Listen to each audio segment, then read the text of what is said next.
자, 다시. 그래서 이제 수리논술이라고 하는 것이 뭐 기본적으로 이제 교과적인 어떤 개념이나 원리에서 출발하고, 개념이나 원리에서 출발할 때 학생들이 오히려 이런 부분에 취약한 경우들이 많아. 우리들이 잘 알고 있는 것 같지만 사실 우리가 세부적인 어떤 개념에 대한 내용은 알고 있지만은 조건이라든지, 사실 문제 풀거나 할 때 수리 문제 풀다가 실수가 잦은 경우들이 문제상에서 조그맣게 붙어있는 어떤 조건이나 문제의 조건이나 이런 요소들을 놓쳐가지고 실수하는 경우들이 꽤 있잖아. 그치? 놓치는 경우도 있지만 그 개념에 대한 뭐 부등식의 어떤 조건이 주어졌다 하면 그 부등식에서 과연 등호가 들어가느냐 안 들어가느냐 이런 개념들이 애매한 경우들도 있거든. 응? 그래서 그런 부분들에 대한 것들을 확인하는 문제이고, 그런 것들을 주로 구성되어 있고, 또 수식이나 그림이나 그래프 같은 것들까지도 다양하게 활용한다.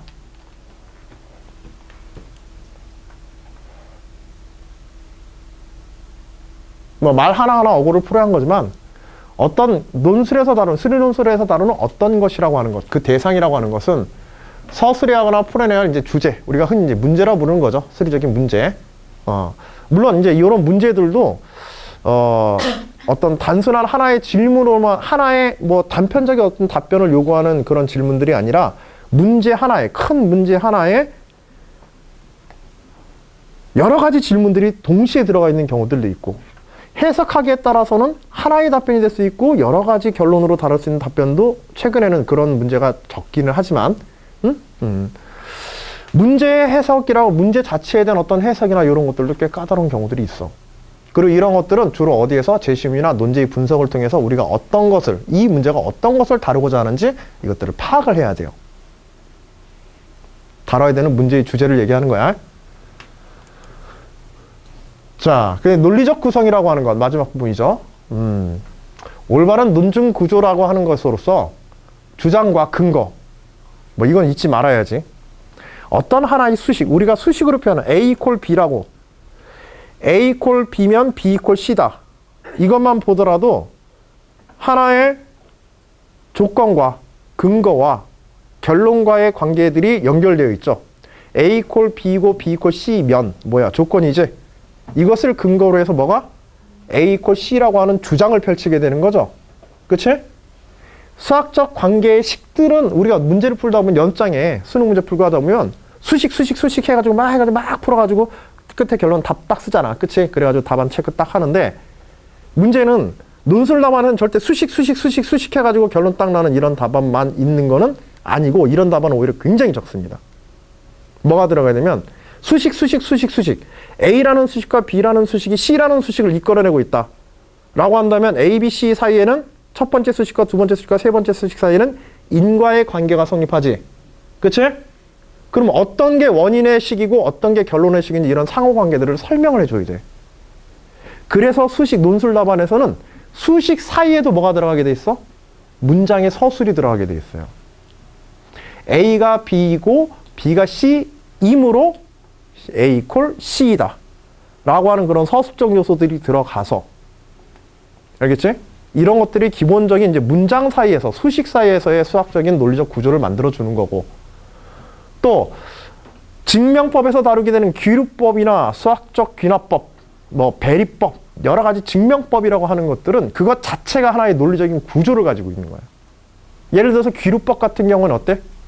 귀류법 같은 경우는 논증법으로서 귀류법은 논증법의 그 귀류법의 구조만 맞추면 무조건 논리적인 게 바탕에 싹 깔려버리게 돼요. 논리적 구조를 아예 체계화시켜 놓은 게 논증법이야. 그러니까 그것의 형식만 따라가면은 결론은 무조건 참인 게 되는 거야. 옳은 게 되는 거야.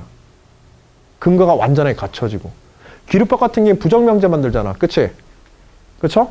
A가 B다라는 걸 설명하기 위해서 만일 A가 B가 아니라면, 이런 식으로 해가지고 A가 B가 아니라면 뭔가 문제가 발생한다. 그러므로 A는 B다 라고 이렇게 주장을 하잖아.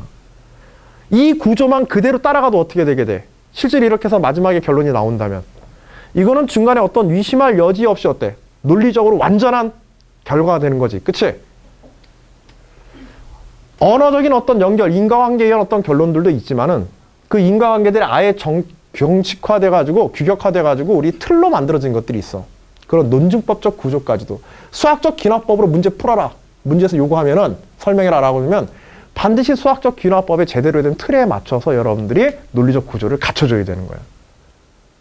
그냥 읽고 넘어가면 넘어갈 수 있지만 그런 의미들을 포함하고 있다. 그런 걸 굉장히 중요하게 평가한다는 거야. 최초의 정의에 들어있는 그런 요소들이 실제로 논술 답안에서 평가자들이 평가하는 중요 요소들이 어떤 것들인지를 지금 얘기하고 있는 겁니다. 만약 그냥 뭐 EMS 가려면 언어 시간에 공부하는 게 낫지, 그치? 사전 놓고. 자, 적절한 서술. 물론 여기 서술에는 단순한 글쓰기뿐만 아니라 사실 자연계 학생들이 특히 수리논술을 공부해서 수리논 답안 쓰는 학생들이 정말 답안 쓰기 힘들어요. 왜? 답안에 뭐 들어가? 금방 얘기했지만 언어적인 설명 들어가야 되지. 수식도 써야 되지. 필요하면 뭐도 들어가요? 그림도 들어가야 되고 그래프도 들어가야 돼요. 다 쓸 수 있습니다. 알겠죠? 용만 안 쓰시면 돼요. 다 쓸 수 있어요. 설명에 필요한 도구들은. 인문계 또라이들은 쓸 거 없어. 서술만 잘 쓰면 돼. 일단 쓰기는. 그렇잖아.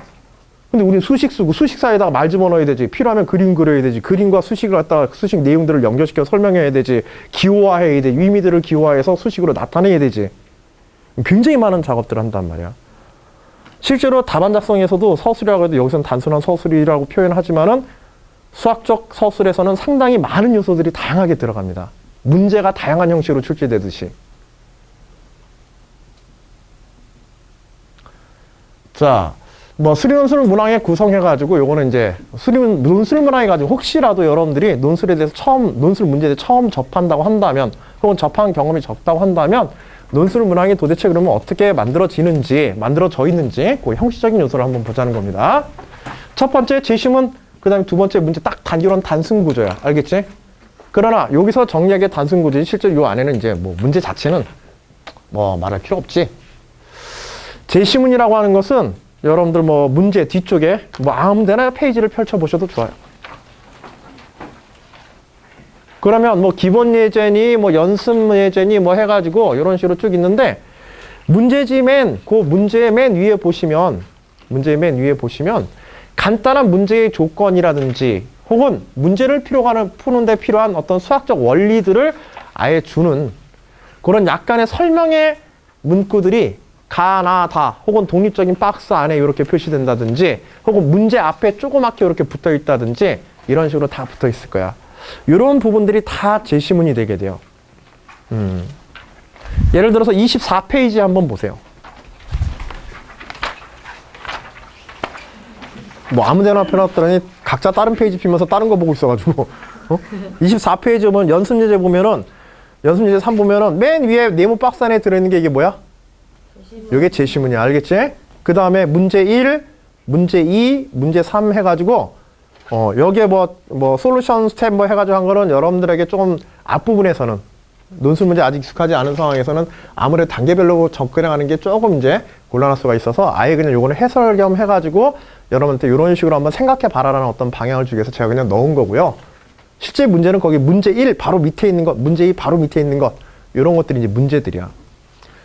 흔히 이제 논제라고 얘기도 해요. 이 교재에서는 이제 다 문제라고 이렇게 용어를 통일시켰지만 실전에서 이제 논제라는 표현을 쓰기도 하고 문항이라는 표현을 쓰기도 합니다.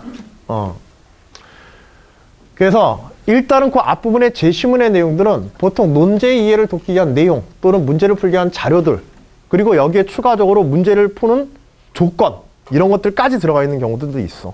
알겠지? 제시문의 종류와 구성은 굉장히 다양하다. 다만 분명한 것은 제시문은 문제를 푸는 어떠한 배경이 되어진다. 그리고 하나의 소문항이 아니라 전체 문제가 가지고 있는 어떤 흐름이나 조건들을 주는. 알겠지? 어떤 때는 약간의 이 제시문도 종류가 굉장히 많아요. 사실은.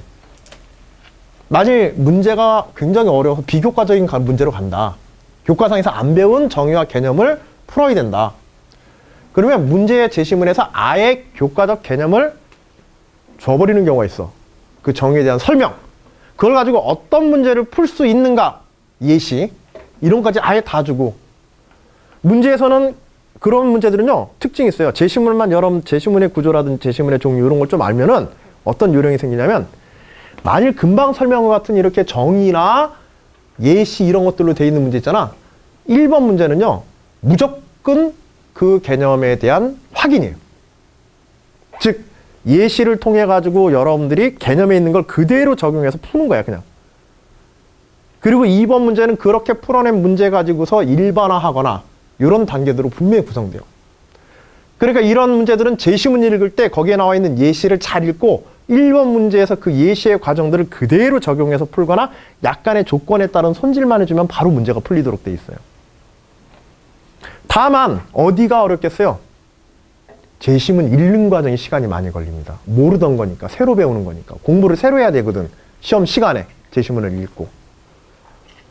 우리가 교과서에서 많이 알고 있는 수학적 이론들, 뭐 평값 정리라든지, 잘 모르나? 평값 정리? 많이 알지? 그치? 많이 알고 있는 평값 정리, 이런 이론들은 나와 있으면 그냥 쓱 하고 넘어가도 돼.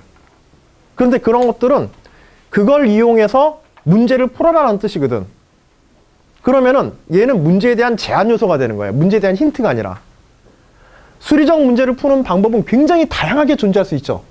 그치? 굉장히 다양하게 존재할 수 있어. 그 중에서 딱히 평균값 정리라는 방법만으로 이 문제 풀어라고 출제자가 이렇게 위도를 드러내고 있는 거야. 제시문상에서.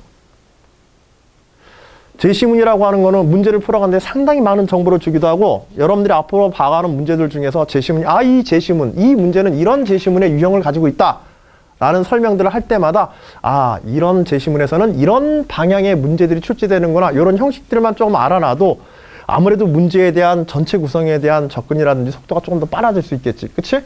그런 것도 우리가 봐나가는 과정에서 얻어야 될 것들이야. 자, 뭐 조건이 되는 경우도 있고, 이것들은 이제 문제 중에서 조금 더 이제 구체적으로 보더라고요.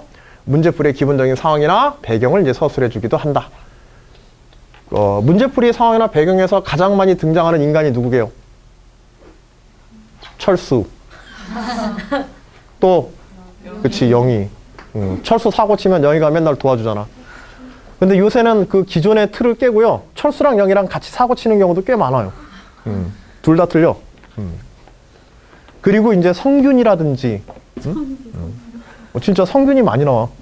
성대 문제, 성균관대학교 문제에서. 여러분도 그거 별거 아닌 것 같잖아. 근데 서강대는 조금 그래. 이름이 서강이면 좀 이상하잖아. 근데 서강대는 신촌에 있거든.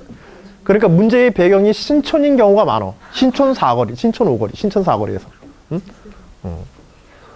그거 성균이가 나오는 그 문제, 성대 문제 있잖아. 그거 잘 받으면은 그것도 잘 생각해봐. 성균이는 똑똑할까 멍청할까? 똑똑해요. 그치. 왜? 성균이니까 똑똑한 거야. 성균이니까 똑똑해. 그러니까 성균이가 제시문에서 뭐하고 문제에서 뭐한다. 그러면 맞아 틀려? 맞아요. 일단은 맞다고 생각하고 성대 문제는 푸는 거야. 자기들 이름이 걸렸거든. 그것도 유령이야. 실제로 그랬어. 여태까지 한 번도 성균이가 잘못한 적 없어. 엄청 똑똑해요. 영희는 점점 나이 먹을수록 퇴색해가는데 이화, 성균이 얘네들은 똑똑합니다. 자, 여하튼지 그것도 정보야. 제시문에서 얻는 정보야. 교육과정 내의 용어나 이제 개념의 정의 같은 것들을 뭐 쓰기도 한다. 여러 학교에서 이제. 그럼 어떤 학교가 어떤 형식, 물론 이제 해마다 거의 유사한 형식으로 좀 진행되는 경향이 있긴 하지만은 딱 어느 하나의 형식으로 출제한다라고 얘기할 수는 없어. 알았어? 그래서 우리가 좀 다양한 형식에 대한 제시문에 다양하게 읽는 방법, 종류들 이런 것들은 이제 실전에 좀 쌓아가야 될 것 같고요. 제시문에서 문제 해결에 필요한 정보를 추출하고 문제 해결의 실마리를 잡아야 한다. 이건 뭐 당연한 얘기지. 제시문뿐만 아니라 모든 것이 다 문제에 대한 힌트야. 자, 물론 이제 제시문을 무시하고 계산을 해도 답이 맞는 경우가 있지만 경우에 따라서는 이런 경우에 좋지 않은 점수. 그러나 이걸 알면서도, 대부분은 이걸 알아요. 이걸 알면서도 어쩔 수 없이 자기가 아는 것으로 풀어가는 수밖에 없는 경우도 생겨. 알겠죠? 한 가지 얘기할 거는요, 논술 문제를 풀다가 문제에서 이렇게 풀라고 한 것 같은데 이걸로 잘 못 풀겠다. 기분 진짜 나쁘다. 응? 이 대학 가버리지 말까? 뭐 이런 생각이 들더라도 자기가 풀 수 있는 방법이 독자적인 그런 게 있다고 한다면 그냥 풀어버리세요. 감점이 되더라도. 알겠지? 우리는 논술에서 목표로 하는 거는요, 100점 만점을 목표로 하는 게 아닙니다. 알겠죠? 합격에 필요한 점수만 받으면 되는 거야, 기본적으로. 100점 받고 지방대 좋은 과 갈래? 80점 받고 서울대 의대 들어갈래?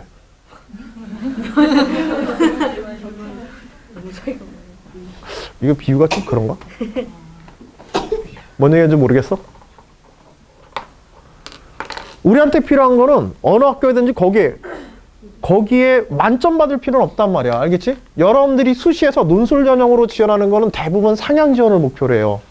이거 이 전형의 구조가 그렇게 돼 있어요.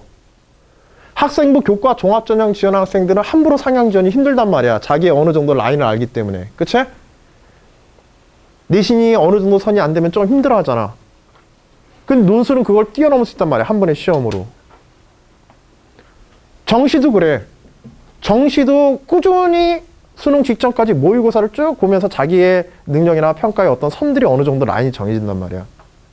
그러니까 정시에 어느 정도 갈 것이라고 예상되어지지. 그치? 그러면 그거보다 상향해서 수시에서 쓸 수 있는 기회를 누가 줘? 논술에서 한번 도전할 수 있는 한 번의 시험으로서 여러분들에게 기회를 줄 수 있는 것들이 있단 말이에요. 그러다 보니까는 논술이 좀 보완적인 요소, 타 전형에 대해서 기본적으로 보완적인 요소와 상향 지원의 성향들을 많이 띄요. 그래서 사실 논술 합격자가 굉장히 적을 수밖에 없어. 기본적으로 자기 능력에 대해서 약간의 상향 지원, 약간의 상향 지원 성향을 띠다 보니까 도전적인 의미가 강하기 때문에 6개 지원에서 하나 합격하면 진짜 제대로 되는 거야, 논술은. 그러다 보니까는 대부분 어디에서 걱정을 하게 돼? 커트라인에서 걱정을 하게 된단 말이야. 만점을 받고자. 만점 받고 논술로 장학금 받게 돼. 이게 미친 짓이에요. 알겠죠?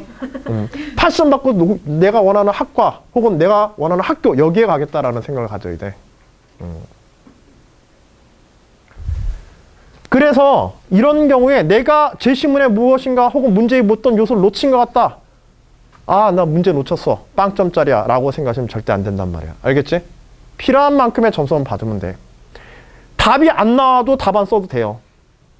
답이 결과가 안 나온다 하더라도 과정의 논리적인 구성이나 문항에 대한 어떤 기본적인 방향성을 파악하고 흐름을 파악했다면 아, 이런 식으로 풀면은 아마도 나올 겁니다. 채점관 네가 해보세요.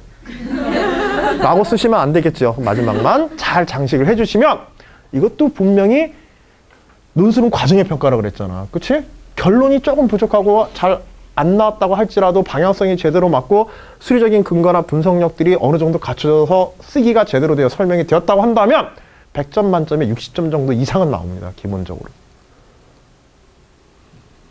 여러분들 이제 여학생이라 수능 끝나고 나서 나중에 지금 운전면허 가지고 있는 사람 있나? 아주머니 운전면허 가지신 분 없어요? 남학생들은 이제 수능 끝나고 운전면허 많이 따거든? 스쿠터 몰라고? 꿈이 자동차도 아니고 스쿠터 본다고. 그 수능 끝나고 나서 수능 끝나자마자 알바하고 싶대. 뭐 하고 싶냐니까 짜장면집 배달하고 싶대. 이건 그래서 스쿠터를 면접면허를 딴다는 거야. 응? 여하튼 운전면허 딸 때 운전면허 요새 뭐 2종 1종 면허 점수가 70점이거든. 저 필기 점수가. 근데 운전면허 시험장 가면은요 한 100명 정도가 쫙 시험 봐요. 그리고 시험 점수가 그 자리에서 나와요. 이제 점수 쫙 찍으면은 OMR 카드, 요새는 뭐 전산으로 바로 하기도 하고, 그 다음에 OMR 카드로 써가지고 뭐 하기도 하는데, 바로 그냥 걷어가지고 짜르륵 해가지고 합격자 그냥 바로 나와버려. 근데 거기서 이제 제일 많이 박수 받는 사람이 누군지 알아? 만점자들. 쫙 불러요. 만점자 누구 일어나 보세요. 그러면 일어나요. 말은 잘 들어, 희한. 운전할 때는 말 절대 안 들으면서. 누구 일어나요? 그러면 딱 일어나. 그러면은, 아, 만점 받으십니다. 축하드립니다. 박수 한번 쳐주세요. 고생하셨어요. 그러면 대부분 아주머니들이 이제, 박수를 많이 받으시거든? 열심히 공부하셔. 박수 받는데, 그 박수 받는 와중에, 실제로 그 박수 받는 사람보다 더 기쁜 사람들이 있죠. 100점 받아서 합격한 사람이 아니라, 70점 받아서 합격한 사람. 저 구석에서 씩 웃고 있단 말이야. 에이, 잘했다. 나는 70점이다. 너나 나나 똑같은 거야. 나가봐야. 알겠지? 운전면허 하다가, 뭐 운전하다가 걸렸을 때, 아, 나 운전면허 100점짜리 출시자 막 이러고 할 수 있어, 없어? 해봐야 소용없는 거야. 응? 10점짜리 바꿔서 한 점 발로 쓱쓱 운전할 수 있으면은, 아, 그러면 안 되지. 우리가 논술에서 필요한 거는 여러분들이 상향전 성향에서 정말로 여러분들이 앞으로 문제 풀어가다가 다시 어렵다는 얘기 하는데요. 정말로 어려운 문제들 많이 닥칠 거야. 그 문제들에 대해서 7, 80% 정도만 이해하더라도 여러분들이 웬만한 목표로 하는 대학들의 합격들은 분명히 바라볼 수 있는 능력들이 되는 거야. 그래서 문제를 포기하지 않고 이런 어려움들이 닥쳐, 이건 실전에서 필요한 거야. 알겠지? 실전에서 이렇게 당장에 내가 뭐 문제에 대해서 적합하지 못하게 했다고 하더라도 절대 부족하게 느끼지 마시고 최선을 다해서 맺는 것까지 생각하셔야 돼. 이거는 100점을 위한 거고. 알겠지? 그렇다고 평상시에 무시하는 습관을 가지면 안 됩니다. 가능한 한 무시하지 않고 하도록 하고.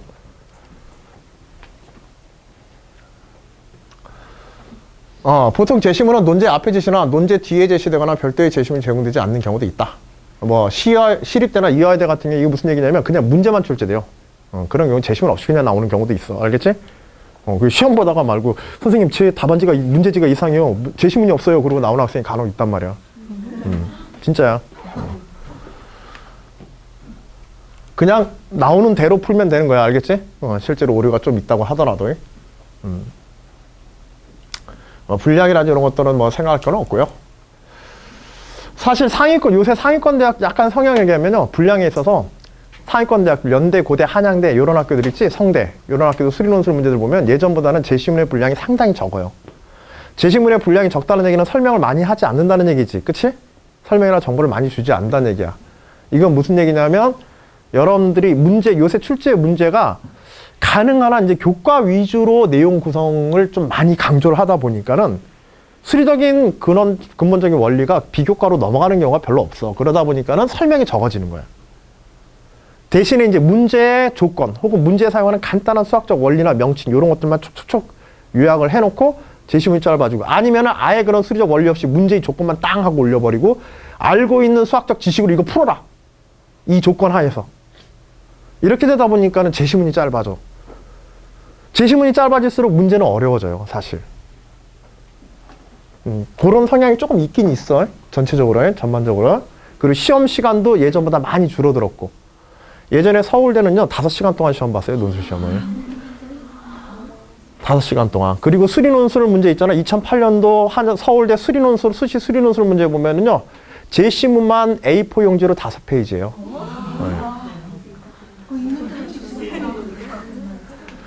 근데 그거는 1시간 동안 풀어야 돼. 왜냐하면 뒤에 물리, 화학, 생물까지 다 풀어야 됐거든, 그때는. 선택이 아니라, 과목 선택이 아니라. 뭐 서울대, 지방대 티 내는지 몰라도, 서울 지방대잖아. 여하튼 이제 학교마다 그런 차이는 있지만, 요새는 뭐 이제 제시문에서 길게 설명하는 경우들은 많이 없고, 물론 그런 특징은 그대로 간직하고 있는 학교들도 있어. 인하대라든지 아주대, 이런 학교들은요, 자연계 공학계열에서는 굉장히 꼭 상위권으로 쳐주는 학교들인데 이런 학교들, 항공대 이런 학교들을 보게 되면은요, 이 학교들은 아직도 이제 제시문이 수학적인 설명이라든지 이런 것들, 그 다음에 약간의 비유과적인 개념 확장 이런까지 친절하게 주고 제시문 그런 것들은 이제 또 제시문 분석 시간이 좀 더 길어지겠지. 그 학교마다 그런 스타일을 좀 익숙해질 필요도 있어. 자기가 지원한 학교가 어느 정도 정해지고 나면 이 학교들은 내가 지원한 학교는 제시문을 조금 더 충실히 보는 분석하는 연습을 좀 많이 해야겠구나. 이런 것들 보면서 하는 거야, 나중에. 자, 문제. 논술 문제로 논해야 되는 대상으로서 무엇을 어떻게 써야 하는지를 출제자 수가 수험생이 요구하는 사항들을 서술하고 있다. 무엇을 직접 요구하는 것. 어떻게, 어떤 방향으로, 어떤 조건 하에서. 요거는 문제의 구조 속에 들어있어. 요거 어떻게 하라는 거 지금 말하면 잘 몰라. 알겠지? 나중에 문제 보면서 이런 것들은 얘기합시다. 자, 논제에는 구체적인 서술어를 통해 무엇을 답변해야 하는지 밝히며 측정 가능한 기준이 제시되어 있다. 뭐 이런 걸 해야 점수 주겠다. 뭐 간단한 그런 얘기라고 생각하시면 되겠고요. 최근 많은 대학들이 하나의 문제를 몇 개의 소문항으로 세분하거나 연계하여 출제하고 있다. 가장 큰 특징이에요. 논술 문제 제일 중요한 특징이 여기 있어요. 뭐냐면 논제들이 떨어져 있지 않고 연결되어 있습니다. 1번 문제 푼 거 가지고서 2번 문제 풀고 2번 문제 푼 거 가지고 3번 문제 풀고 1, 2, 3번 종합해서 4번 문제 풀고 논제 출제자가 원하는 건 4번 문제란 말이야. 한 번에 학생들한테 풀려고 그러면 못 풀어요. 고등과정에서 절대. 그래서 친절하게 이 복잡한 문제를 풀어가는 과정을 단계별로 나눠서 문제를 출제시켜 놓은 거야. 물론 모두 다 이런 경우들만 있는 것이냐면 이런 식의 구성을 만들 수 있는 건 논술 문제만이 할 수 있는 거야. 수능 문제가 이런 식으로 나오진 않지. 그치? 내신 문제가 이런 식으로 나오진 않는단 말이야. 아까 전에 제가 귀류법 얘기 잠깐 했는데요. 귀류법의 가장 중요한 특징 중에 하나가 뭐냐면요. 문항 간 연계성이에요. 나중에 귀류법에서 예시로 하겠지만은 자, 루트 5가 유리수가 아니다 라는 것을 증명하라고 한다. 그래서 귀납적 가정을 루트 5가 유리수이다 라고 귀납적 가정을 했다. 자, 이 가정이 뭔가 모순된다는 걸 보이고자 하는 거지. 문제가 있다. 그치? 그래서 루트 5를 서로서인 정수 P분의 Q의 꼴로 나타냈다. 만일 유리수라면 이렇게 나타내야 된다. 뭐? PQ는 서로 공약수가 존재하지 않는 정수여야 된다. 모든 유리수라면 이렇게 표현돼야 되니까. 이렇게 표현할 수 있어야 되니까. 약분 다 해서. 그래서 루트 5P 이퀄 Q 해서 5P의 제곱 이퀄 Q의 제곱. 그래서 Q가 반드시 5를 약수로 가져야 된다. 제곱수이기 때문에. 제곱수인데 소수 하나를 포함하고서 있죠. 그러면 이 수 자체가 반드시 5를 약수로 가지고 있어야 되지. 그치? 자, 근데 Q를 OM으로 표시하면은 Q를 OM으로 해서 여기다 다시 대입해서 여기다 대입할까? 여기다 대입해서 약분시켜버리게 되면 5P의 제곱은 25M의 제곱이 되어서 약분해가지고 다시 P 역시 5의 배수가 되어진다. P와 Q는 서로서라고 했는데 공약수 5를 가지게 되므로 있을 수 있다 없다? 없다. 그러므로 루트 5는 유리수가 아니다. 나중에 귀류법에서 이 시간은 뺄 겁니다. 알겠죠? 지금 했으니까. 자, 요게 1번 문제예요. 1번 문제야. 자, 2번 문제가 뭐냐면 2번 문제가 루트 7 마이너스 루트 5가 유리수가 아님을 보여라. 이게 두 번째 문제예요. 자, 첫 번째 문제를 활용한다 그랬어요. 어떻게 활용해야 될까요? 이걸 다시 유리수라고 가정하고 요거를 P분의 Q로 다시 놓을까요? 이럴 필요가 없다는 거예요. 정말로 문제를 활용한다는 것을, 논술 문제에서 문제를 연계성을 활용한다고 하는 것은 이런 식의 형식적인 요소를 그대로 따온다는 게 아니야. 얘가 유리수라고 한다면 그냥 유리수 A로 놔버리면 됩니다. 유리수 A로. 루트 7 마이너스 루트 5를 여기 좀 지울게요. 뭐 하냐면 루트 7에 대해서 정리해 주는 거예요. 루트 7 이퀄 루트 5 플러스 A. 양면에 제곱하면 7 이퀄 25 플러스 2 루트 5, 5 루트 2, 아니 2 루트 5의 A. 그치? 맞지?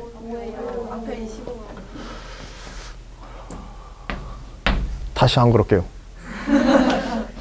아니, 이게 하다 보면 잘 틀려요, 저도. 응? 막 이런 계산을 하다 보면. 정말 잘 틀려요. 자신 없어요. 때려치고 싶다, 갑자기.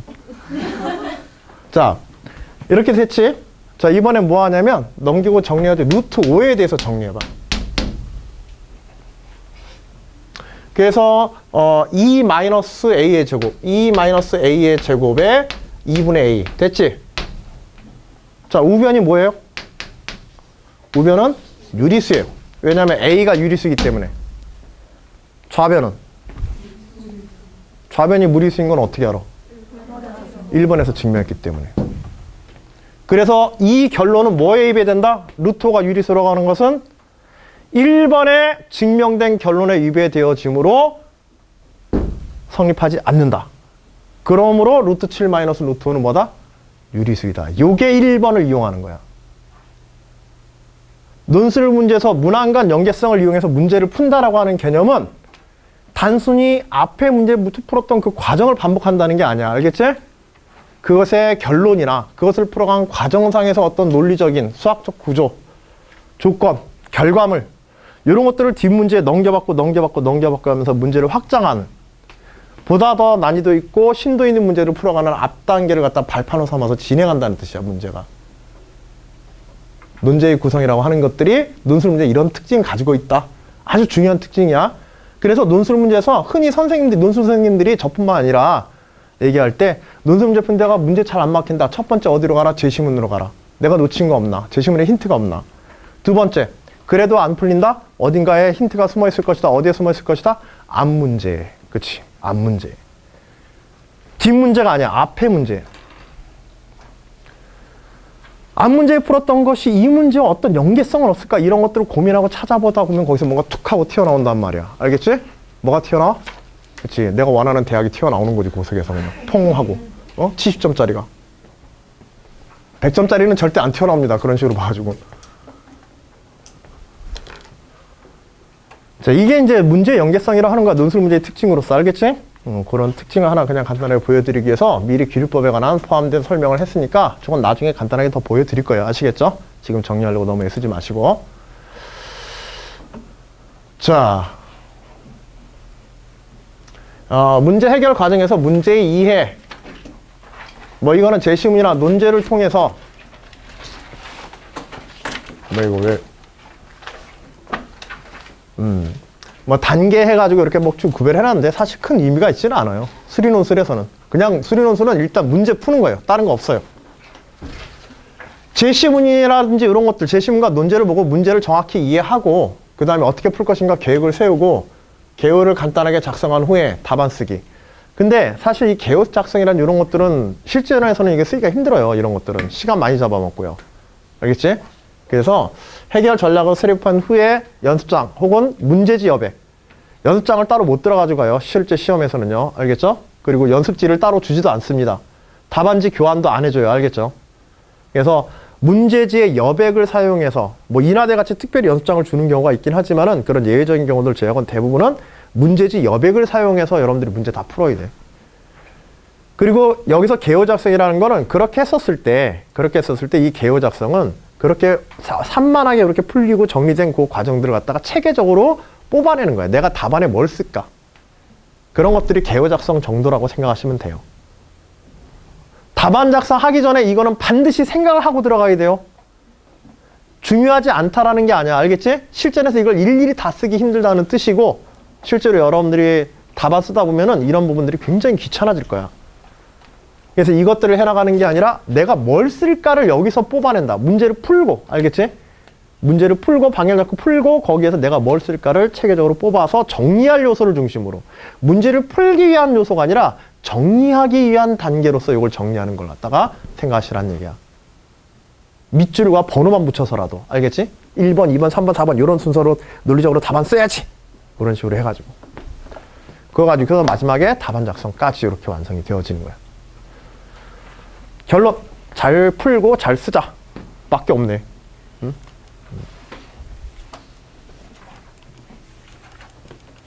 자, 요거는 앞에서 이제 반복됐던 얘기들입니다. 뭐 제시문이 예시가 있는데, 요거는 이제 성균관대 문제로 성균이가 풀었던 문제일 거야 아마. 성균관대 문제 예시인데 여기서는 우리는 보지 맙시다. 요거는 알겠죠? 뭐 중요한 수학적 문제이기는 하지만은 나중에 이제 본문의 내용에서 볼 내용이지 여기 뭐 문제 예시로 보기에는 조금 이제 부담스러워서, 요런 잘난 문제도 있다라고 보여드리고 제 잘난 척을 좀 하려고 그랬더니 안 먹힐 것 같아서.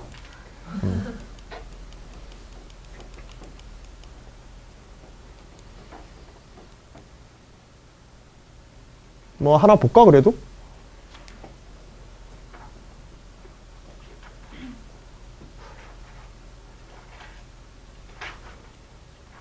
성대 문제에서 출제했던 문제인데 뭐 제시문과 문제의 구성, 문제 해결 과정 이런 거 하나 샘플을 보여드리려고 뭐 한 것뿐이야. 요거는 오늘 중요하게 볼 거는 이제 뒤에서 답안 작성하는 거고 오히려 이게 아니라 함수 fx에서 코사인 제곱 x, 코사인 x의 제곱 마이너스 1 플러스 x의 제곱이 0보다 크거나 같다.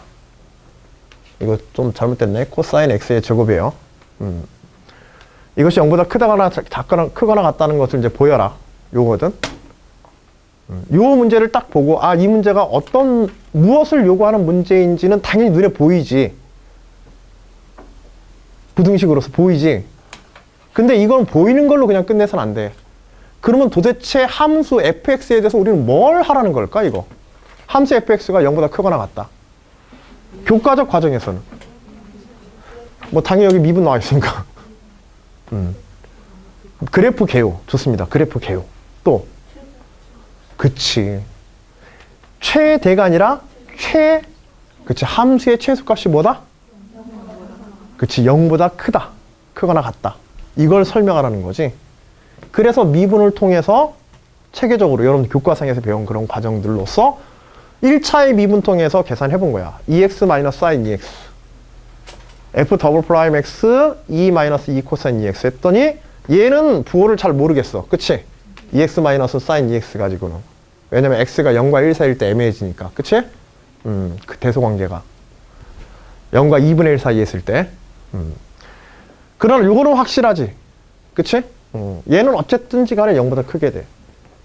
자, F 더블 프라임 X가 0보다 크거나 같다라는 거는 어떤 의미를 줄까, 수학적으로? 아래로 볼록이다. 두 가지. 이런 것들이 이제 있을 거 아니야. 두 가지가 있는 거야.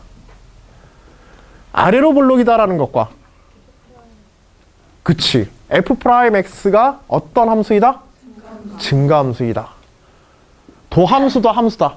그래서 도함수의 1개 도함수, 즉 2개 도함수는 1개 도함수에 대한 증감을 표시한다. 두 가지로 해석해야 돼. 함수의 최대 최소 문제를 다룰 때는요, 위로 아래로 볼록 이거보다 중요한 게 F 더블 프라임 X에 대해서 위로 아래로보다 중요한 게 F 프라임 X가 즉 접선의 기울기가 증가하느냐 감소하느냐, 이게 더 중요한 해석인 거야. 실제로 논술 문제에서는 그게 훨씬 더 많이 쓰여. 그래서 F 프라임 X가 증가함수다. 자, F 프라임 X가 증가함수인데 여기 함수에다가 F 프라임 제로를 대입해 봤더니 0이에요. F 프라임 제로를 갖다 기준으로 삼으려고 하는 거야.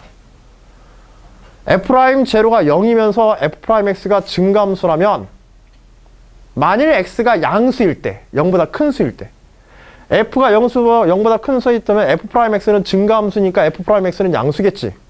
F 프라임 X가 증가함수인데 F 프라임 X 0이 0이니까 X가 0 이상에서는 F 프라임 X는 양이 되는 거야. 자, F 프라임 X가 양이니까 FX는 무슨 함수야? 증가함수. 최대 최소 문제 이렇게 다뤄가는 거야. 논술 문제에서는. X가 음일 때 증가해서 0이 돼야 되지, 이번에는. 그렇잖아. X가 음일 때는, 그쵸? 음에서 증가해서 X가 0이 되는 순간에 0이 돼야 되잖아. 그러니까 F 프라임 X가, F 프라임 X는 X가 음일 때는 뭐 해야 돼? 같이 음이어야 돼. 그러다가 증가해서 0일 때 0이 돼야 돼. 증가해야 되니까. F 프라임 X가 증가함수니까. 그래서 X가 음일 때 F 프라임 X는 뭐다? 음이 되어지죠? 요 구조 기왕 얘기 안 했으면 모르는데 하니까는 잘 한번 봐두세요. 요새 문제에서 상당히 유행하는 형태의 문제야. 응? 문제 분석 과정이야. 함수 분석 과정. F 프라임 X가 0보다 작다. 그러면 fx는 뭐야? 무슨 함수? 그치, 감수함수. 자, 거기다가 f 제로도 뭐야? f 제로도 0이야. 0을 중심으로 해서 0보다 클 때는 증가함수고 0보다 작을 때는 감수함수야. 그리고 f 제로는 또 제로야. f 제로는 제로야. 그 다음에 음일 때는 무슨 함수야? 감소해서 0이 되는 거야. 그치? 음일 때는 여기가 음이잖아. 음일 때는 감소해서 0이 되고, 그 다음에 0보다 클 때는 증가해버리지. 그러니까 f의 제로 이퀄 제로가 무슨 값이다? 함수 fx의 최소값이다. 그러므로 fx는 0보다 항상 크거나 같다. 끝. 하게 되는 거예요. 이런 식으로 풀고 설명하고 체계적으로 정리하고 여러분들 교과상에서 있는 1개 도함수, 2개 도함수, 그것의 부호에 따른 양음에 대한 판단, 이런 것들이, 이런 단편적인 이 질문 하나에서도 그런 것들이 전체가 다 포함되어서 문제를 해결하는 걸 다 보여줘야 돼. 이 설명을 요걸 왜 조금 빼려고 하냐면, 처음에 이거 하면은 학생들이 논술 못하겠다고 가버리거든. 나는 조금 더 잡고 싶어서 한 2교시쯤에 갔으면 좋겠는데 1교시에 가서. 자, 여하튼지 이런 체계성 문제라는 게 논술 문제라는 이런 거고, 논술 문제를 푼다라는 과정이 이런 것들이야. 알겠지? 정리하고 쓰고, 물론 이때 답안상에서는 이 중간중간에 어떤 서술적 설명이나 수식과 내용 간의 상호관계를 갖다가 언어적으로 풀어 써줘야겠지? 연결시켜주고. 필요하다면 이제 그래프도 그리겠지. 최종적인 어떤 결론까지. 문제 2는 보지 맙시다. 그냥 파바박. 자, 일단은 간단한 이제 수리 논술이라는 게 무엇이고 우리가 뭘 해야 되는지 개념적으로나마 이제 개괄적으로 좀 살펴봤고요. 마지막에 논제 하나 놓고서 어떤 논제를 우리가 논제를 놓고 수리 논제를 놓고 풀어간다는 것이 교과적 어떤 과정들을 이용해서 문제를 해결하고 풀고 설명해가는 그런 논리적인 구조나 체계성을 가진다는 것이 어떤 것인지 그런 예시 하나 정도를 간단하게 보는 시간이었다고 생각해 주시면 좋겠어요. 알겠죠? 조금 앞으로 좀 힘들겠지만 이런 과정들을 꾸준히 쌓아서 여러분들이 이러한 문제들에 지금 여러분들이 어려워하는 것처럼 다른 학생들도 똑같은 상황에서 출발하거든. 논술은 기본 교과 과정이 아니잖아. 그치? 똑같이 안 하고 있는 상황에서는 오히려 너무 굉장히 잘하는 학생도 시작하는 출발점 논술에서 똑같아요. 아무리 잘하는 학생들도 기본적으로는. 나중에 이제 그 자신이 가지고 있는 배경적인 어떤 수학적 역량에 따라서 얼만큼 더 잘 나갈지는 논술도 추후에 결정되는 거야. 수능 공부 해나가면서 기본 베이스 안 하고 내신으로 여러분들이 그동안에 해왔던 학들을 확실하게 다져가면서 베이스 깔면서 거기에 논술 가지고 확장시켜가지고 최종적으로 이제 8, 9월달, 10월달 가서 시험 보고 결정 나는 겁니다. 거기에 어떻게 보면은 약간의 새로운 출발점이 되어질 수 있는 새로운 도전에 대해서 그런 것들이기도 하고요. 자, 지금 4시 정각이니까요. 잠시 쉬었다가 4시 10분에 오늘 이제 마지막 다룰 내용 제 3교시에 그러면 구체적으로 간단한 문제 하나를 놓고 이제 수리 논술의 답안 작성이 어떠해야 되는지 그 쓰기 연습이라든지 이런 것들 한번 해보도록 합시다. 알겠죠? 그래요. 수고 많으셨습니다. 잠깐 쉬었다 할게요. 혹시 궁금한 사항이나 질문 사항이 있으면 설문지에다가 틈나는 대로 이렇게 기록을 해두세요.